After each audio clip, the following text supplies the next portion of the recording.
अस्सलामुअलैकुम, मैं हूं इरफान बशीर। खुशामदीद कहूंगा यूट्यूब चैनल के ऊपर। दोस्तों, बहुत बड़ी ब्रेकिंग न्यूज़ है। इमरान खान का 40 साल पुराना साथी अडयाला जेल में इमरान खान से मिलने जा रहा है। और दूसरी बड़ी खबर, नून लीग के वजीर ने ही नून लीग की जई तई फेर दी है, उसकी डिटेल। और इमरान खान का बदतरीन मुखालिफ, नून लीग का सीनियर रहनुमा, नवाज शरीफ का साथी, नवाज शरीफ से गद्दारी कर गया है, उसकी डिटेल भी। और तीसरी बड़ी खबर, इस्लामाबाद में फ़लस्तीन के हक में, गजा के हक में एहतजाज करने वालों के ऊपर लाठी चार्ज किया गया है। इस्लामाबाद में आपको पता है कि जमात इस्लामी 27 मार्च को उन्होंने एहतजाज करना था अमरीकी काउंसिल, अमरीकी जो सफ़ीर है उसकी रिहाइशगाह के बाहर, अमरीकी एम्बेसी के बाहर। लेकिन इतना तशद्दुद किया गया है, इतनी बुरी तरह से मारा गया। अब एक सवाल ये उठता है कि इस्लामी जमहूरिया पाकिस्तान, क्या इस्लामी जमहूरिया पाकिस्तान, जिसकी बुनियाद ही कश्मीर की शरक और इसराइल को तस्लीम ना करना, जब तक फ़लस्तीनियों को उनका हक नहीं मिलता, अब उनके खिलाफ, इसराइल के खिलाफ एहतजाज करना इतना बड़ा जुर्म है? क्या पाकिस्तान में आप एहतजाज नहीं कर सकते? क्या पाकिस्तान जमहूरी रियासत नहीं है? क्या पाकिस्तान के अंदर, देखिए, उस एहतजाज में कोई तोड़ फोड़ नहीं हुई। उस एहतजाज में किसी को, जनाब, कोई यकीन कीजिए, ये एक मेरे पास पेज है, ये इस तरह भी नहीं किया गया, उस पेज को कोई गमला नहीं टूटा, लेकिन जो पुलिस ने लाठी चार्ज किया है। अब एक सवाल ये भी पैदा होता है कि पाकिस्तान गजा के मुसलमानों के साथ है या अमेरिका के साथ या इसराइल के साथ। अब एक सवाल ये भी पैदा होता है कि पाकिस्तान, अब ये बहुत बड़ा सवाल है, लेकिन ये मैं एंड के ऊपर रखूंगा। लिहाजा सबसे पहले ज़रा आपको थोड़ी सी डिटेल गज़ा इशू के ऊपर दे दूं। मेरा दूसरा एक चैनल इरफान बशीर ऑफिशियल, उसके तकरीबन 1,27,28,000 सब्सक्राइबर्स थे। वो इसराइल के ख़िलाफ़ बात करने के ऊपर वो यूट्यूब ने उसको बैन कर दिया है। उसके ऊपर मैं गज़ा के मुसलमानों के लिए आवाज़ नहीं उठा सकता। मैंने इसराइल के ख़िलाफ़ भरपूर आवाज़ उठाई, गज़ा के मुसलमानों के हक़ में भरपूर आवाज़ उठाई। हर तरह की बर्बरियत, हर तरह का जबर, हर तरह की फस्तायत को बेनकाब किया। और 7 अक्टूबर से लेके आज तक मैंने उसके ऊपर आवाज़ उठाई। लेकिन मुझे बार बार वार्निंग्स आते रही। मैं अपने उन जो मेरे व्यूवर्स हैं गज़ा के चैनल के ऊपर, उनको बताता रहा कि इस तरह मुझे वार्निंग्स आती रही हैं।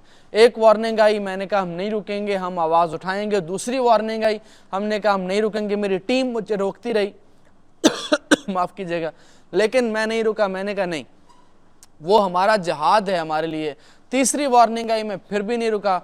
चौथी वार्निंग के ऊपर जनाब उन्होंने वीडियो अपलोड करने के ऊपर भी पाबंदी लगा दी है। तो आप सबसे ये रिक्वेस्ट है कि वो लोग भी इस चैनल को सब्सक्राइब कर लीजिए। इंशाल्लाह आपको हर तरह की डिटेल्स मिलती रहेंगी। अच्छा, अब एक सवाल जो मैं आपसे कहना चाह रहा था कि मैं उठाना पाकिस्तानियों के लिए बहुत ज़रूरी है कि क्या मार्शल लॉ है पाकिस्तान के अंदर? आप एहतजाज नहीं कर सकते, अमेरिका के ख़िलाफ़ नारे लगने हैं, अमेरिका के ख़िलाफ़, पाकिस्तान के ख़िलाफ़ नहीं, पाकिस्तान के इदारों के ख़िलाफ़ नहीं, पाकिस्तान की हुकूमत के ख़िलाफ़ नहीं, अमेरिका के ख़िलाफ़ नारे आप पाकिस्तान से नहीं लगने दे रहे। इसराइल के ख़िलाफ़, जो हमारा अज़ली दुश्मन है, जो हमारा अज़ली दुश्मन और अबदी दुश्मन, इसराइल मुसलमानों का, ये यहूदी मुसलमानों के अज़ली दुश्मन है और अबदी दुश्मन है। क़यामत तक ये मुसलमानों के दुश्मन रहेंगे। तो इनके ख़िलाफ़ आवाज़ उठाना, तो देखिए इतना जबर हो रहा है, इतनी फस्तायत है पाकिस्तान की। अब तो लोग फस्तायत की मिसालें बयान करते हैं, लेकिन 33,000 मुसलमान शहीद हो गए, बच्चे शहीद हो गए, औरतें शहीद हो गईं। कितने हैं मासूम बच्चे जिन्होंने दुनिया की रानाइयाँ, दुनिया की खूबसूरती देखने से पहले वो अंधे हो गए। कितने ही हज़ारों नौजवान हैं जिन्होंने ज़िंदगी को जीना था, लेकिन वो मस्जिद अक्सा की आज़ादी के लिए, मुसलमानों की आज़ादी के लिए वो शहीद हो गए। कितनी ही औरतें हैं जो जिनके जो लख्ते जिगर हैं इस जंग के अंदर, इस जिहाद के अंदर शहीद हो गए, मस्जिद अक्सा की आज़ादी के लिए शहीद हो गए। कितने ही वो बूढ़े हैं जिनके पोते, जिनकी पोतियाँ, जिनके बेटे, जिनकी बेटियाँ, जिनके नौजवान बहुएँ, जिनकी नौजवान बेटियाँ, जिनकी बेगमात इस जंग के अंदर शहीद हो गए। तो हमें उनके लिए आवाज़ उठाने से कौन रोक सकता है और क्यों कर रोक सकता है? उनके लिए आवाज़ हमेशा उठानी चाहिए, हमेशा उठानी चाहिए। ये हमारा नस्बुल ऐन होना चाहिए। और न सिर्फ मुसलमान होने के नाते, बल्कि वो अरबी की एक कहावत है कि जब गैरत जंग आलूद हो जाए तो तलवारें सिर्फ रक्स के लिए इस्तेमाल होती हैं। तो अब गैरत जंग आलूद हो गई है मुसलमान ममालिक की भी, और अब यूँ लगता है कि पाकिस्तान के हुक्मरानों की भी। अब इनके पास अबाबील है, हमारे पास गौरी है, हमारे पास तारिक मिसाइल है, हमारे पास PS इंजन फतेह है, हमारे पास फतह 1 है, फतह 2 है, दुनिया के बेहतरीन रॉकेट सिस्टम है, हमारे पास इसराइल को ख़त्म करने के लिए बहुत मवाद है, लेकिन अब आप एहतजाज तक नहीं करने दे रहे। अच्छा, एक तो है ये मामला, इसमें एहतजाज पे ज़रूर आप सबको जाना चाहिए और आपको ज़रूर आवाज़ उठानी चाहिए। अल्लाह पाक उन तमाम मुसलमानों की मुश्किलात को दूर करे, आमीन सुम्मा आमीन। अब आते हैं दूसरा सियासी मामला। इसमें हनीफ अब्बासी ने एक इंटरव्यू दिया है और उसने जावेद लतीफ़ की खूब कुत्तेवाली की है।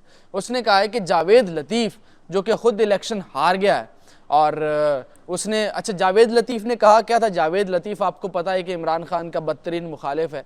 जावेद लतीफ़ ने इमरान खान के ख़िलाफ़ मज़हब कार्ड खेला, उसने कहा इमरान खान को मार देना चाहिए, ये कर देना चाहिए, वो कर देना चाहिए, लेकिन अब वो कह रहा है कि इमरान खान सच्चा है। वो कह रहा है कि मैं अपना हल्का नहीं खुलवा सकता, और मैं जब अपना हल्का खुलवाने का कहता हूं तो वो कहते हैं कि नवाज शरीफ का हल्का कह देते हैं। इससे पहले तो PTI वाले ये बात कर रहे थे, अब ये नून लीग के अपने बंदे ये सारी बातें कर रहे हैं। तो अब जनाब उसको भी पार्टी से फारिग करने के ऊपर सोचा जा रहा है। और जावेद अब्बासी एक हैं, एक जावेद लतीफ़ हैं, एक जावेद अब्बासी हैं, सेनेटर हैं, नून लीग के सेनेटर हैं। उन्होंने कहा है कि जनाब नवाज शरीफ ने बूट पॉलिश की है। वो खुद कह रहा है कि नवाज शरीफ मिल गया उन फौज के साथ। वो खुद कह रहा है कि नवाज शरीफ ने अपने वोट को इज़्ज़त दो के बयानिए को ख़त्म कर दिया है।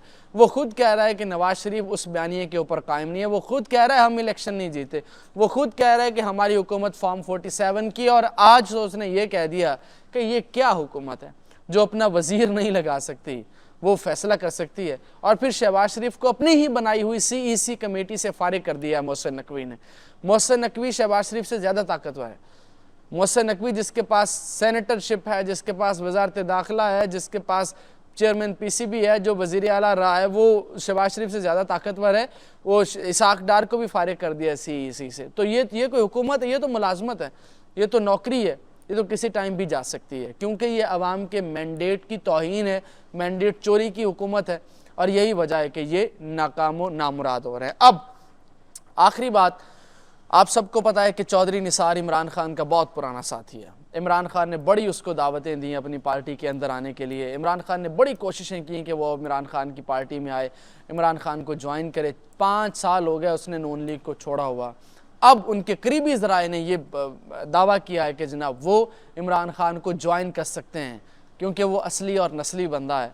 वो कभी भी इमरान खान के ख़िलाफ़ प्रेस कॉन्फ्रेंस नहीं करेगा। और दोस्तों सोचिए, जब वो ज्वाइन करेगा तो फिर इमरान खान के लिए रास्ते खुल जाएंगे। उसका भाई एक लेफ्टिनेंट जनरल इफ्तिखार अली ख़ान शहीद हुआ है, उसका दामाद वो भी सीनियर तरीन जनरल है, उसके फैमिली के अंदर सारे, कोई बहनोई, कोई उसका साला, वो सारे के सारे जनाब वो भी फ़ौज के अंदर हैं। तो अब कहीं ना कहीं पिंडी से इमरान खान के लिए ताज़ा हवा का झोंका है। इंशाल्लाह मुलाकात होगी अगली वीडियो के अंदर। अपना बहुत सा ख्याल रखिए, वीडियो को लाइक लाजमी कीजिएगा, चैनल को सब्सक्राइब कर लीजिए, और एंड पे मुसलमानों को मुसलमान मुल्क के अंदर इसराइल के ख़िलाफ़, अमेरिका के ख़िलाफ़ आवाज़ उठाने की इजाज़त होनी चाहिए। हम इस हक़ के लिए भरपूर खड़े हैं। अल्लाह हाफ़िज़।